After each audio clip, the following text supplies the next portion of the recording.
All right, a couple of words about Adobe's AI and AI in general. So Adobe's AI is based on Firefly, which is actually built on top of Adobe Sensei. So what does that mean? Well, what it means is machine learning. So when you see these images appear, they don't just cut and paste them from other photographs. These photos are actually generated from the computer learning. So it literally knows what a bird looks like from looking at millions of photographs of birds. And then based on that, it can generate its own birds, just like a human would learn how to draw by looking at a multitude of references. So when you look at references, I'm not talking about copying or tracing, but if you look at enough pictures of a bird and then I tell you to draw a bird, you're going to be able to draw your own unique bird. And essentially that's what it's doing. Now, as far as being ethical, what Adobe is doing is drawing exclusively from the Adobe stock collection. Now, there's tens, if not hundreds of millions of photographs inside of the Adobe stock collection. So what they're doing is by training it just on that, it's not accessing copyrighted work or proprietary work out on the internet. So you're not going to find things like you put in the name of a celebrity. You're not going to be able to produce that. There's a lot of things that are going to be limited in there. For example, it won't generate weapons or anything violent or anything like that.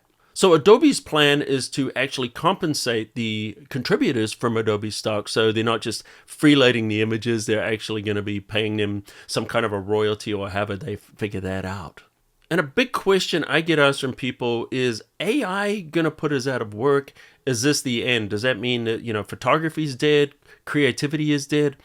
And I'm going to say no. If you're watching this after you have done the other lessons, you'll realize the limitations because we're kind of showing you all the things it can do, but not really the things it can't do. And unless you spend time in there, you're going to realize, oh, okay, this is what it does. It kind of does like content-aware fill on steroids with access to a stock library, even though it's not stock, they're actually generated.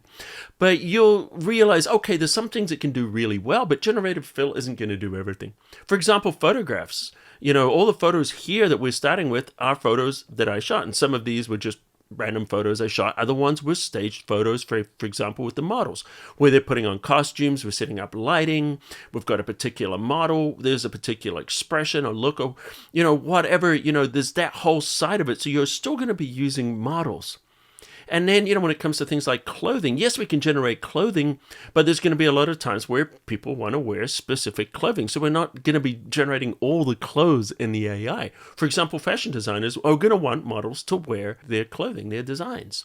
We're shooting on location, maybe real estate, houses, buildings, offices. You want a true representation of what those really are. Another thing is an environment. So when we're shooting and we extend a canvas, it's not giving the real environment. It could be giving you, a lake where there's actually a parking lot. So there's still going to be a need for photography. And then there's the other side of photography, when we're shooting events, sporting events, weddings, schools, reunions, graduations, all these kind of things, you still want to have the real people in the real location. And then other things like vacation photos, those vacation photos are memories. So when you look at those photos or family photos, all kinds of photographs, they're bringing back memories of that event. When you're generating something purely in AI, it's a nice illustration. It could be a concept art, it could be fantasy art, but it's not going to give you that memory of that event because that event didn't actually exist. So I'm just touching the tip of the iceberg. So then when it comes to things like creativity and retouching, there's so much room for you to be utilizing all the skills that you already have in Photoshop. In fact, I'm going to say that somebody that has some pretty decent Photoshop skills is going to produce much better results and get a lot further and a lot quicker than a novice who's just typing text into the prompt. That's very limited compared to what an experienced creative mind is going to be able to produce. So anyway, I hope you enjoyed this course. For further learning, check out photoshopcafe.com where I have tons of tutorials. Also check out my YouTube channel at Photoshop Cafe where I'm dropping weekly tutorials. So thanks for joining us. Until next time, I'll see you at the cafe.